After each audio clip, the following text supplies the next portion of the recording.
TGT, PGT, TET, super TET, DElEd, BTC, BEd, जिसकी भी तैयारी आप कर रहे हो, यूपी पुलिस जिसकी भी तैयारी कर रहे हो, ये सभी परीक्षाओं के लिए बहुत ही महत्वपूर्ण टॉपिक है अलंकार का। और केवीएस में भी इससे 2 से 3 प्रश्न देखने को तो जरूर से जरूर मिलने वाले हैं और बहुत ही इंपॉर्टेंट टॉपिक है, इसलिए आप लोग एक बार इसे जरूर देखिएगा, समझने का प्रयास करिएगा। तो बिना देर के चलिए शुरू करते हैं। अलम धनकार से मिलकर बनता है अलंकार। अलंकरोति इति अलंकार है, ये काव्य शास्त्र की परिभाषा है। अलम करोति अर्थात अलंकृत करने वाले, अलंकृत करने वाले को ही अलंकार कहते हैं, जो अलंकृत करे उसे अलंकार कहते हैं। काव्य शोभा करान धर्मान अलंकार प्रचक्षते, आचार्य दंडी की परिभाषा है ये भी पूछा जाता है दे करके कि किसने कहा ये, तो काव्य के शोभा कारक धर्म को अलंकार कहते हैं। आचार्य केशव ने अलंकार की परिभाषा दी है। यद्यपि सुजाति सुलक्षणी सुबरन सरस सुवृत, भूषण बिना न राजई, कविता वनिता मित्र। तो ये दे करके ये दोहा पूछ लेता है कि किसने कहा है, तो केशवदास की ये परिभाषा है अलंकार के संबंध में। देखिए, कविता वनिता का अर्थ होता है स्त्री और मित्र का अर्थ होता है छोटे बालक। और स्त्री और छोटे बालक बिना जो है कितने भी खूबसूरत हो, कितने भी अच्छे हो, लेकिन बिना श्रृंगार के, बिना आभूषणों के उनकी सुंदरता कम रहती है, यही बात इन्होंने कहा है। और ये लागू होता है, ये आपके काव्य पर लागू होता है। अलंकार, अलंकार के 2 भेद होते हैं, शब्दालंकार, अर्थालंकार। कुछ विद्वानों ने एक और भेद बना दिए हैं, उभय अलंकार, जिसमें का शब्द और अर्थ दोनों अलंकार होते हैं, उसे उभय अलंकार कहते हैं।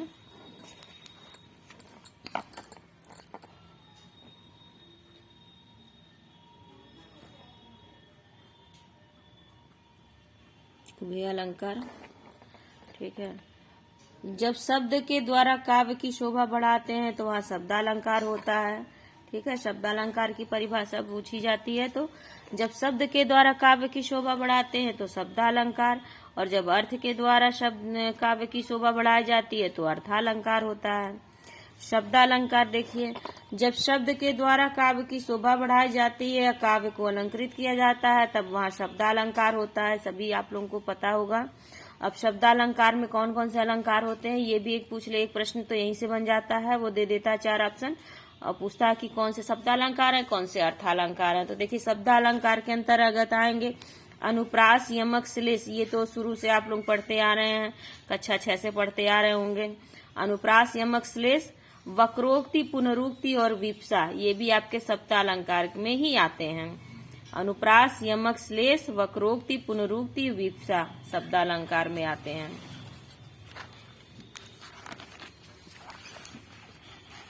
अब देखिए अनुप्रास अलंकार। अनु का अर्थ होता है पीछे और प्रास का अर्थ होता है वर्ण, अर्थात जब वर्णों की आवृत्ति होती है या शब्दों की आवृत्ति या पदों की आवृत्ति होती है, उसी अर्थ में होती है, तब वहां पे अनुप्रास अलंकार होता है, ठीक है। जब किसी वर्ण की आवृत्ति बार बार होती है, जब वर्णों की आवृत्ति होती है या शब्दों की आवृत्ति या पदों की आवृत्ति होती है, उसी अर्थ में होती है, तब वहां अनुप्रास अलंकार होता है। उसका अर्थ नहीं बदलना चाहिए, उसी अर्थ में हो। जबकि यमक में जो है अगर पुनरावृत्ति होती है तो उसके अर्थ बदल जाते हैं, लेकिन अनुप्रास में उसी अर्थ में पुनरावृत्ति होनी चाहिए, अर्थ बदलना नहीं चाहिए। देखिए, अनुप्रास के भी अब यहाँ 5 भेद हैं। छेकानुप्रास, वृत्त्यानुप्रास, श्रुत्यानुप्रास, अंत्यानुप्रास, लाटानुप्रास। तो अनुप्रास के कितने भेद होते हैं? 5 भेद होते हैं। छेका, वृत्त्या, श्रुत्या, अंत्या, लाटा। छेका, वृत्त्या, श्रुत्या, अंत्या, लाटा। चलिए अभी देख लेते हैं इनकी परिभाषाएं, देखते चलते हैं। छेकानुप्रास, छेक शब्द का अर्थ होता है चतुर, इसका अर्थ अगर पूछ लिया तो इस शब्द का अर्थ होता है चतुर। यह अलंकार चतुर व्यक्तियों को अधिक प्रिय है, इसीलिए इसे छेकानुप्रास कहते हैं, ठीक है। जब एक से अधिक वर्णों की आवृत्ति स्वरूपतः और क्रमतः एक बार होती है तब वहां छेकानुप्रास होता है, ठीक है। जब एक से अधिक वर्णों की आवृत्ति स्वरूपतः और क्रमतः एक बार होती है तब वहां छेकानुप्रास होता है। एक ही बार होगी यहाँ पर, चाहे वर्ण की आवृत्ति हो चाहे शब्द की आवृत्ति हो, एक ही बार होगी और क्रम से होगी, तभी वहां छेकानुप्रास होगा। अगर क्रम से नहीं है तब भी छेकानुप्रास नहीं रहेगा, और एक से ज्यादा बार है तो नहीं होगा। पारस परस कुधातु सोहाई। ठीक है, देखिए पारस परस, देखिए यहाँ पर देखिए मात्रा नहीं देखना है आपको, वर्ण केवल देखना है। परस परस, देखिए 2 बार हो रही है, क्रमतः स्वरूपतः और क्रमतः हो रही है आवृत्ति वर्ण की। यहाँ 6 का अनुप्रास होगा। ठीक है, अब देखिए बाल बेली सूखी सुखत, यही रूखे रुख धाम। ठीक, ये दूसरा उदाहरण है। देखिए बाल बल, ठीक है 2 बार हुई, दोनों बार। सख सख 2 बार हुई। ठीक, रख रख, ठीक, तो 2 बार हो रही है। तो ये 6 का अनुप्रास का बहुत ही बेस्ट उदाहरण है। बाल बेली सूखी सुखद, यही रूखे रुख धाम। ठीक है, और देखिए तीसरा उदाहरण, बंदहु गुरुपद पदुम परागा सुरुचि सुबास सरस अनुर। देखिए बंदहु गुरुपद पदुम परागा, देखिए पद पद 2 बार हुई, यहाँ पर 6 का अनुप्रास है। ठीक, तो ये हो गया आपका 6 का अनुप्रास का उदाहरण। अब देखिए यहाँ पर आ गया वृत्त्यानुप्रास, पूरा आ रहा है फ्रेम में।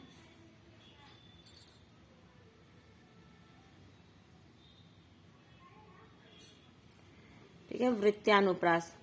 वृत्त्यानुप्रास जब एक या एक से अधिक वर्णों की आवृत्ति एक से अधिक बार होती है तब वहां वृत्त्यानुप्रास होता है। सामान्यतः यही वृत्त्यानुप्रास ही छोटे क्लासों में पढ़ाया जाता है बच्चों को अनुप्रास के उदाहरण में। लेकिन देखिए यहाँ 6 का अनुप्रास एक बार आवृत्ति होगी, सिर्फ एक बार आवृत्ति होगी। और वृत्त्यानुप्रास में एक से अधिक बार होगी। ठीक है, तरनि तनुजा तट तमाल तरुअर बहुछाए, देखिए तर त त त त त इतनी बार हुई, और न न 2 बार हुई। ठीक है, तो यहाँ त त त त का कई बार आवृत्ति होती है, बार बार हो रही है, तो यहाँ वृत्त्यानुप्रास होगा। ठीक है, तरनि तनुजा तट तमाल तरुअर बहुछाए, वृत्त्यानुप्रास। कंकनी किंकनी नुपुर, देखिए क क क क 4 बार आवृत्ति हुई है। न न न 3 बार हुई है, तो ये भी वृत्त्यानुप्रास के उदाहरण में आता है। कंकनी किंकिनी निपुर धुनि सुनि नुपुर धुनि सुनी, तो ये तरनी तनुजा आ गया, कंकनी किंकनी वृत्त्यानुप्रास में आ गया। तरनी तनुजा तट तमाल तरुअर बहुछाए, ये देखिए मतलब समझ लीजिए। तरनी का अर्थ होता है सूर्य या नाव, ये पर्यायवाची है। तनुजा का अर्थ होता है पुत्री अर्थात यमुना जी, मतलब सूर्य की पुत्री। तरनी तनुजा, इन दोनों का सम्मिलित अर्थ होगा सूर्य की पुत्री अर्थात यमुना जी। ठीक है, बहुव्रीहि समास भी हो जाएगा। तरनी तनुजा अगर आ गया पूछ लिया तो बहुव्रीहि समास हो जाएगा। तट का अर्थ होता है किनारा, तमाल का अर्थ होता है कदम्ब, तरुअर का होता है वृक्ष, बहुछाए मतलब बहुत जोड़ा, बहुत सारे समूह हैं। ठीक है, यहाँ पर त न वर्णों की आवृत्ति एक से अधिक बार हुई है, इसलिए वृत्त्यानुप्रास है। ठीक है, चारु चंद की चंचल किरणें खेल रही हैं जल थल में, ये भी वृत्त्यानुप्रास का उदाहरण है। च च, देखिए च 3 बार हो गया ना, 1 2 3 बार हो गया। अगर सिर्फ 2 बार रहता, मतलब 1 बार आवृत्ति रहती, तो वो 6 का अनुप्रास रहता, लेकिन 3 बार होने से ये वृत्त्यानुप्रास हो गया। शेष महेश गणेश दिनेश सुरेश हो जाहि निरंतर धावे, ये भी वृत्त्यानुप्रास हो गया। स की आवृत्ति हो रही है बार बार। ताही हीरे की छोर है रिया छछिया भर छाछ पे नाचे नचाम है, ये की दोहा है। ठीक है,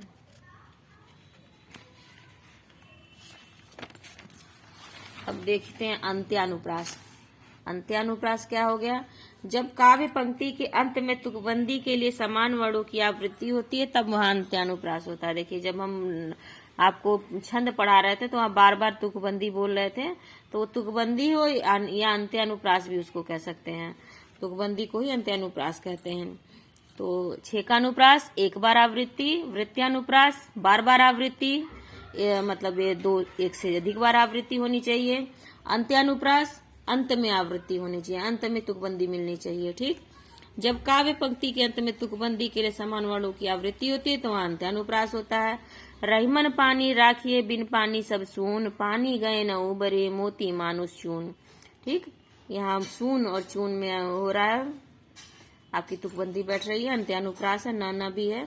जय हनुमान ज्ञान गुण सागर जय कपीस तिहु लोक उजागर, तो देखिए गर गर हो रहा है ना, तो यहाँ भी अंत्यानुप्रास हो गया। अब आते हैं श्रुत्यानुप्रास। थोड़ा सा यही समझने वाला यहाँ पर आ गया थोड़ा।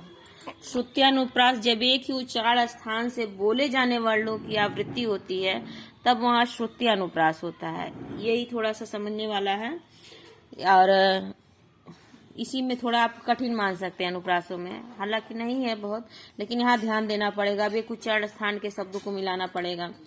तो एक ही उच्चारण स्थान से बोले जाने वाले वर्णों की आवृत्ति होती है और श्रुत्यानुप्रास। श्रुत्या सुनना, श्रुत्या का मतलब सुनना होता है, सुनने वाला। तो जब आप सुनेंगे तो बार बार एक ही उच्चारण स्थान के शब्द अगर निकलेंगे तो वहां पे श्रुत्यानुप्रास हो जाएगा। तुलसीदास सीदत निषदिन देख तुम्हारे निछुराई। उपर्युक्त उदाहरण में ज्यादातर वर्ण दंत से बोले जाने वाले हैं, अतः यहाँ श्रुत्यानुप्रास है। ठीक, तुलसीदास सीदत निषदिन देख तुम्हारे निठुराई। बोल के देखिए, बार बार आपकी जीभ दांत को टच कर रही है। ठीक, तो ये श्रुत्यानुप्रास का उदाहरण हो गया। कुछ लोग पढ़ाते हैं इसमें कि एक ही वर्ग के अक्षरों का होना जरूरी है, तो ये नहीं है, एक उच्चारण स्थान के वर्णों का होना आवश्यक है। तो एक वर्ग के जो अक्षर होते हैं वो भी तो एक ही उच्चारण स्थान से बोले जाते हैं, लेकिन कुछ वर्ड ऐसे भी होते हैं जो उस वर्ग में नहीं होते हैं, जैसे क वर्ग, च वर्ग, ट वर्ग, आप लोग समझ रहे होंगे। अब देखिए दूसरा था दीनांत था, दीनानाथ डूबते सधेनु आते गृह ग्वाल बाल थे। यहाँ भी दंत से बोलने वाले अक्षर आए गए हैं, तो ये भी श्रुत्यानुप्रास का उदाहरण है। अगला है लाटानुप्रास।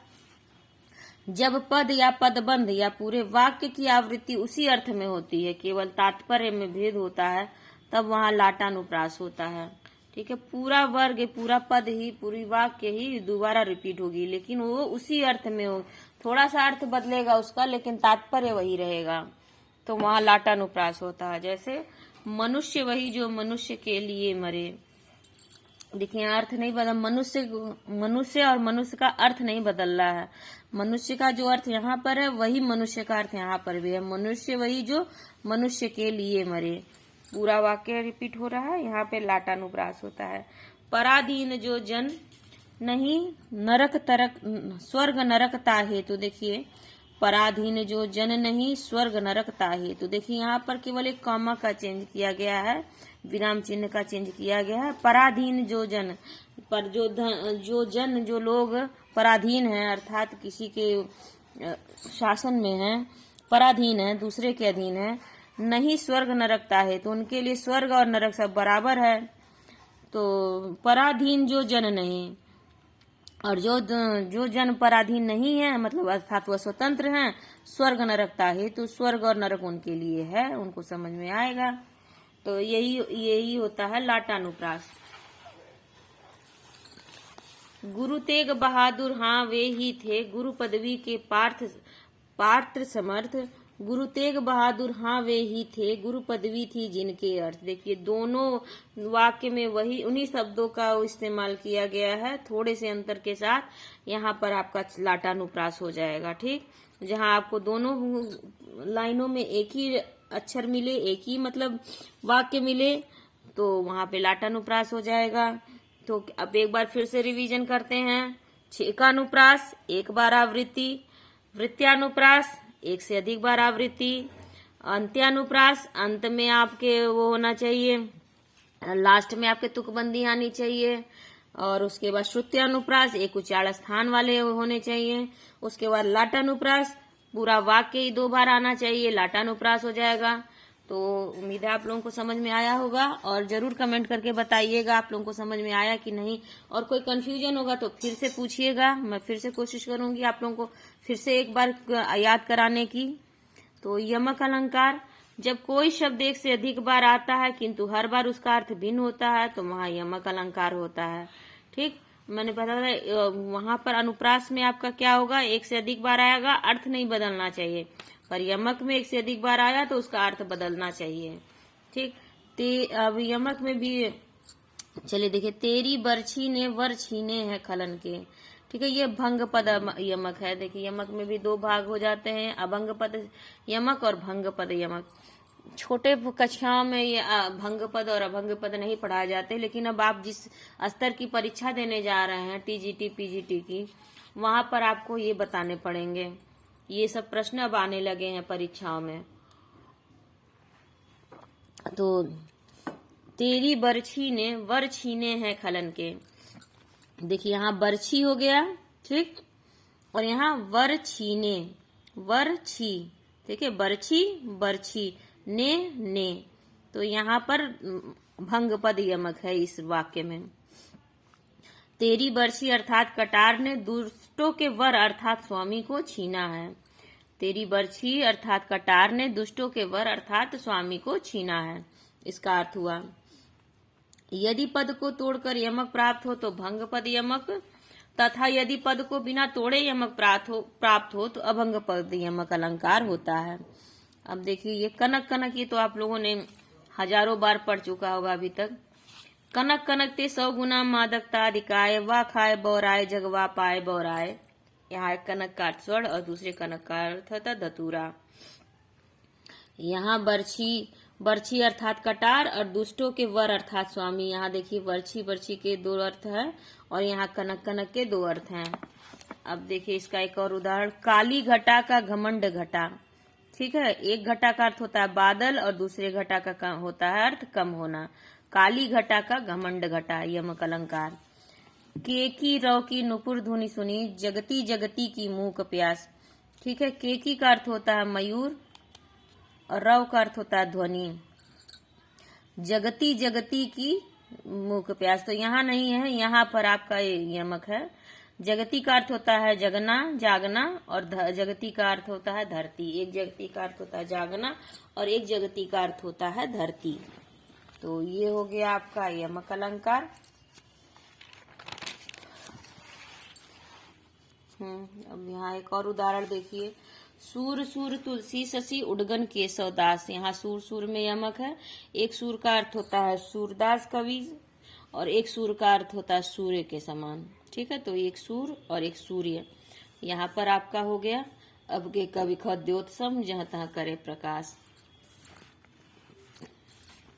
यहाँ देखिए अब यहाँ पर दो अलंकार हैं। अब के कवि खद्योत्सम जहाँ तहाँ करे प्रकाश, यहाँ सम आ गया, खद्योत के समान अर्थात जुगनुओं के समान, तो यहाँ पर तुलना कर दी गई। तो ये उपमा अलंकार का भी दोनों वाक्य मिला दिया जाए तो ये उपमा अलंकार भी हो गया और यहाँ सूर में आपका यमक अलंकार भी हो गया, ठीक।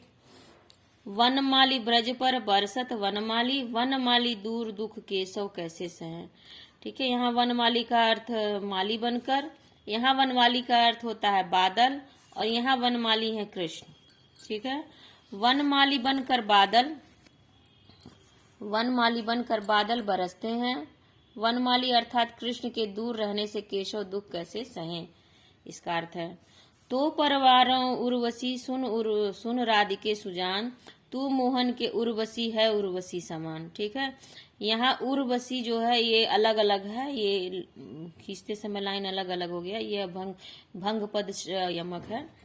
तो परवारू उर्वशी सुन राधिके सुजान, तू मोहन के उर्वशी। उर का अर्थ होता है उर में बसी अर्थात हृदय में बसी और यहाँ उर्वशी का अर्थ होता है उर्वशी अप्सरा। तो यहाँ भंग पद यमक है, तो उर में बसी अर्थात हृदय में बसी और उर्वशी का अर्थ होता है उर्वशी अप्सरा।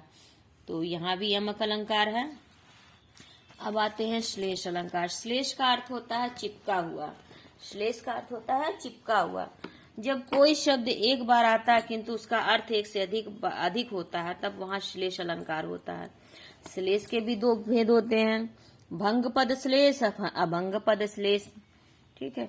चिर जीवो जोरि जुरे क्यों न स्नेह गंभीर, को घटी वे वृषभानुजा वे हलधर के वीर। यहाँ वृषभानुजा में आपके श्लेष अलंकार है। वृषभ धन अनुजा से बना है वृषभ अनुजा। तो वृषभ का अर्थ होता है बैल, अनुजा का अर्थ होता है छोटी बहन उसकी। वृषभ अनुजा का अर्थ हो गया अर्थात बैल की बहन हुई गाय हो गई। और वृषभानुजा का अर्थ हो गया राधा। वृषभ भानु जो है राधा जी के पिताजी का नाम था, तो उनकी अनुजा भानुजा उनके द्वारा जन्मी हुई राधा। तो यहाँ राधा और ये गाय दोनों इसका अर्थ हो रहा है। तो यहाँ पर श्लेष अलंकार हो रहा है कि इसमें चिपका हुआ है, ये विश्वभानुजा में 2 अर्थ चिपके हुए हैं, ठीक। चिर जो जोरी जुरे क्यों न स्नेह गंभीर, को घटी वे वृषभानु जावे हलधर के वीर। आप लोगों को समझने में कुछ कठिनाई होगा, जरूर कमेंट सेक्शन में पूछिएगा, मैं जरूर उत्तर दूंगी। अब देखिए अभंगपद श्लेष अलंकार। जब पद को तोड़े बिना एक पद के कई अर्थ निकले तब अभंगपद श्लेष अलंकार होता है। ठीक है। रईमन पानी राखिए बिन पानी सब सून, पानी गए न उबरे मोती मानुष चून। यहाँ ऊपर तो पानी कई 2 बार यूज हो गया है, इस्तेमाल हो गया है, लेकिन यहाँ पर देखिए जब 2 बार पानी हो गया, ये अनुप्रास में भी आपका आ जाएगा, लेकिन यहाँ देखिए पानी गए न उबरे मोती मानुष चून। यहाँ इस पानी का अर्थ इन तीनों अर्थ में दे दिया गया है। इस पानी का अर्थ मोती के अर्थ में चमक, और मानव के अर्थ में प्रतिष्ठा, और चून के अर्थ में पानी, मतलब चूने के लिए पानी की आवश्यकता होती है। तो ये हो गया आपका अभंग पद श्लेष का उदाहरण। अब देखिए चरण धरत चिंता करत चितवत चारि ओर, सुबरन को खोजत फिरत कवि व्यभिचारी चोर। अब सुबरन का यहाँ पर 3 अर्थों में प्रयोग हो गया। कवि के लिए सुंदर अक्षर, व्यभिचारी के लिए सुंदर रंग, और चोर के लिए स्वर्ण।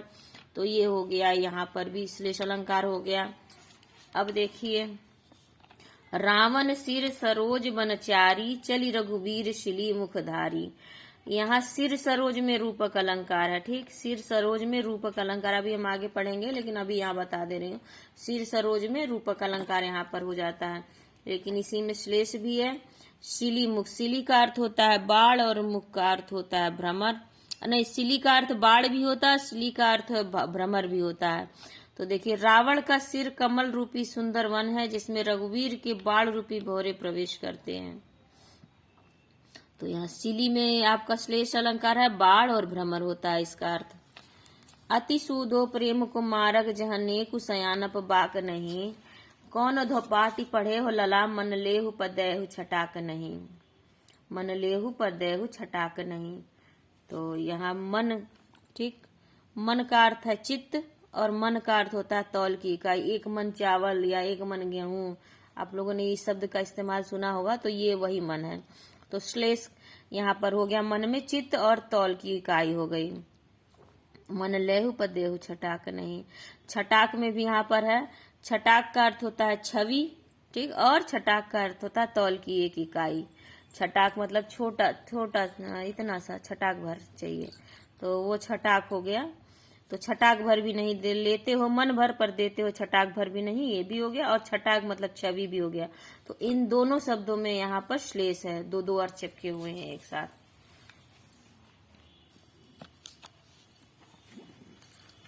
हाँ, एक उदाहरण देखिए, मार से बचाओ नाथ आई हूँ शरण में। तो यहाँ मार में श्लेष चिपका हुआ है। मार का अर्थ होता है कामदेव, और मार का अर्थ होता है पिटाई। मार से बचाओ, पिटाई से बचाओ शरण, और कामदेव से भी बचाओ। तो यहाँ भी 2 अर्थ चिपके हुए हैं, तो ये भी आपका श्लेष अलंकार है।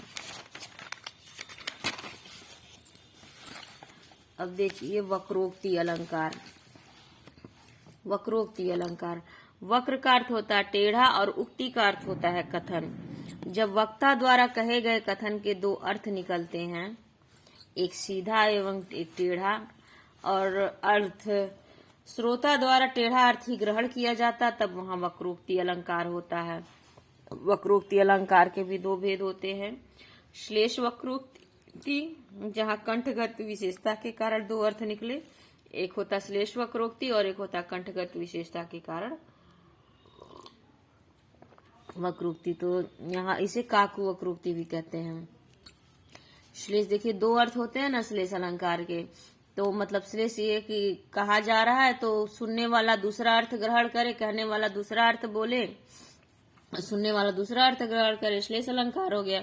और कंठगत विशेषता के कारण हो गया काकु वक्रोक्ति हो गया, मतलब बोलने के तरीके से उसने उसको भ्रमित किया, टेढ़ा कथन कहा कुछ, सुन समझने वाले ने समझा कुछ और।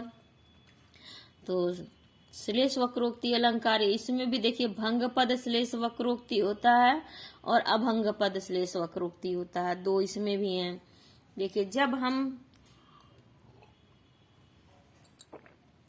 हम पद को तोड़कर श्लेष वक्रोक्ति प्राप्त करते हैं तब वहां पर भंग पद होता है, और जब तोड़ना नहीं पड़ता तो अभंग पद रहेगा। देखिए आई गौरवशालिनी मानिनी आज सुधा स्मित क्यों बरसाती नहीं।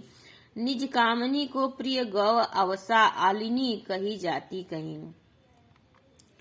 तो यहाँ पर अब देखिए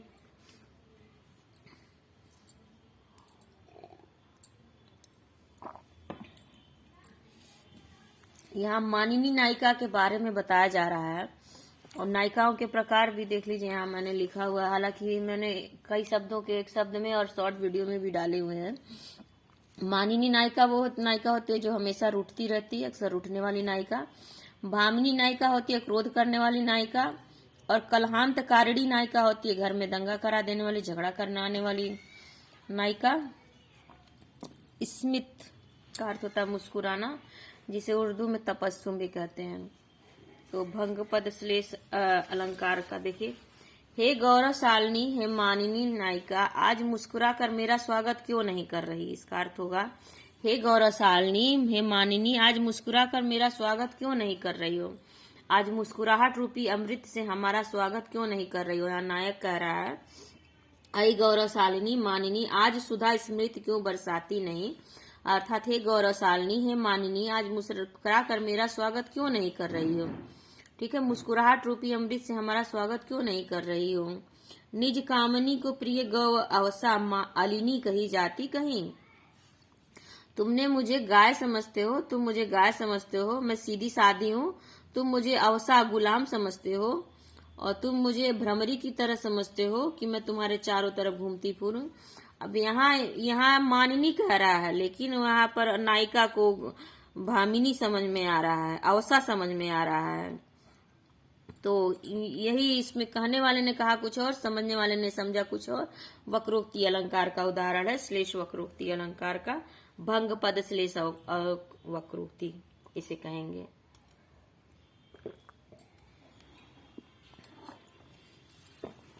अब देखिए अभंग पद श्लेष वक्रोक्ति अलंकार। अभंग पद श्लेष वक्रोक्ति अलंकार, जब पद को तोड़े बिना श्लेष प्राप्त होता है तो वहां अभंग पद श्लेष वक्रोक्ति अलंकार होता है। जैसे देखिए इसका उदाहरण, एक कबूतर देखा हाथ में, पूछा कहाँ अपर है, उसने कहा अपर कैसा, वह उड़ गया सपर है। तो एक कबूतर देख हाथ में, पूछा कहाँ अपर है, अपर का अर्थ दूसरा और पंखहीन होता है। उसने कहा अपर कैसा, वह उड़ गया सपर है। यहाँ पर ये नूरजहां और उनका उदाहरण है कुछ। तो उस शाहजहां देख के कहते हैं कि ये तुम्हारे हाथ में क्या है, अपर है। और नूरजहां ने कबूतर को उड़ा के बोला कि आप पंखहीन कहाँ, ये तो पंखहीन है, मतलब कि ये उड़ने वाला है, उड़ा दिया, उसे उड़ा के दिखा दिया। उन्होंने कहा ये दूसरा क्या है, उन्होंने पूछा तुम्हारे हाथ में अपर अर्थात दूसरा क्या है, लेकिन यहाँ उनको अपर का अर्थ पंखहीन समझ में आया। पंखहीन नहीं है, पंखयुक्त है, सपर है, उन्होंने उड़ा के दिखा दिया कि और देखिए उड़ रहा है। तो यहाँ अभंग पद श्लेष वक्रोक्ति है। ठीक है, अपर का अर्थ दो अर्थ निकल रहा है और वक्रोक्ति भी हो गया। अब काकु वक्रोक्ति, जब कंठगत विशेषता के कारण एक शब्द के दो अर्थ निकलते हैं, एक सीधा और एक टेढ़ा, तब श्रोता और द्वारा टेढ़ा ही अर्थ ग्रहण किया जाता है, वहां काकु वक्रोक्ति अलंकार होता है। जैसे इसका उदाहरण है, मैं सुकुमार नाथ बन जोगू, तुम्ही उचित तप मोह कह भोगू। मैं सुकुमार नाथ बन जोगू, तुम्ही उचित तप मोह कह भोगू। अब यहाँ पर जब वो वाला उदाहरण चल रहा प्रसंग है, जब वनगमन जाना था राम जी को, तो उन्होंने कहा कि यहाँ तुम सुकुमारी हो और यहीं पर रहो, तुम कहाँ वन वन फिरोगी। तो सीता जी ने कहा हाँ, जैसे लग रहा है कि मैं तो सुकुमारी हूँ और आप तो जन्म से ही वन में रह रहे हैं, आपको तो बड़ा अभ्यास है वन में रहने का। अगर मैं राजकुमारी हूँ तो आप भी तो राजा हैं। ये यहाँ पर काकु वक्रोक्ति का उदाहरण है। मैं सुकुमार नाथ बन जोगू, तुम्हें उचित तप मोह कहाँ भोगे, मतलब तुम आप ही तो तब कर सकते हैं, मैं तो कर नहीं सकती हूँ। यहाँ सीता जी को वन जाने से राम रोकते हैं और कहते हैं कि तुम सुकुमारी हो, वन मत चलो। इसके उत्तर में सीता जी कहती हैं मैं सुकुमार हूँ, आप तो जंगल के बिल्कुल योग्य हैं। यह उचित है कि तप करें और मैं भोग करूं।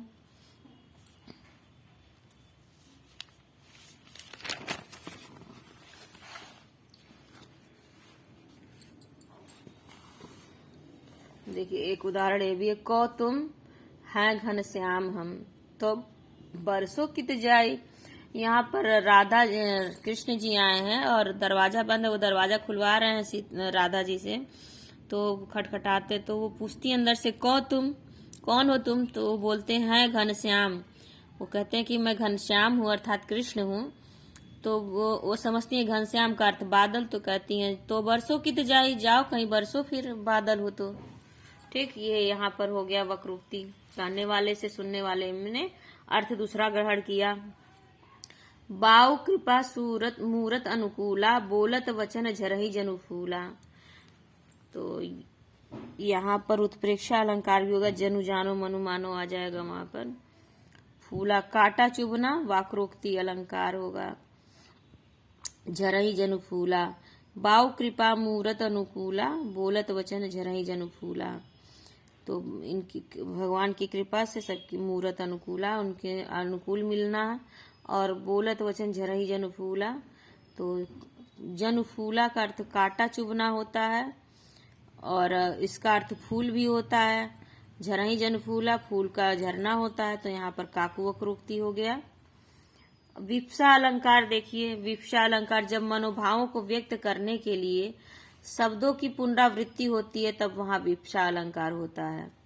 मनोभावों की को व्यक्त करने के लिए शब्दों की पुनरावृत्ति होती है तब वहां विप्सा अलंकार होता है। और तथा विस्मयादि बोधक चिन्ह लगा हो वहां पर, जहां पर विप्सा अलंकार को पहचानने का एक ये भी वो है, यहाँ पर विस्मयादि बोधक चिन्ह लगा रहेगा।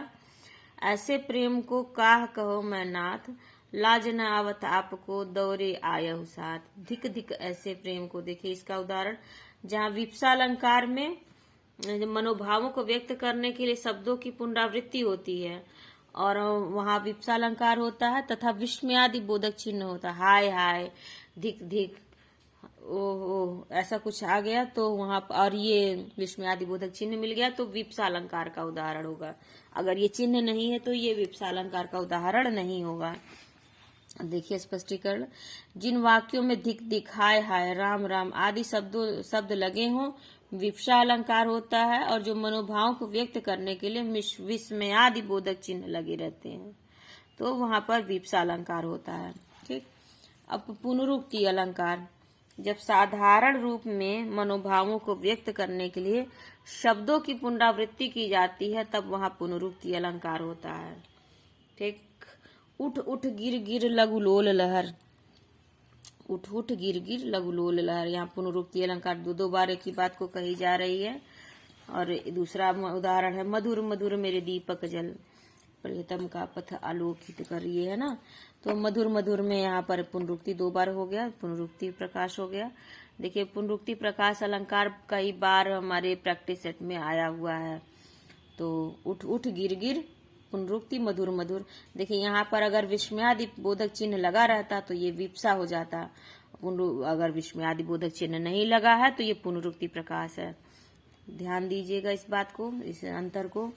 और देखिए पुनरुक्त वदाभास अलंकार, ठीक, अब ये देखिए नया आ गया। यहाँ पुनरुक्त न होने पर भी पुनरुक्त का आभास होता है, वहां पुनरुक्त वदाभास अलंकार होता है। पुनरुक्ति नहीं होने पर भी जहाँ पर पुनरुक्ति का आभास होता है वहां पुनरुक्त वदाभास अलंकार होता है।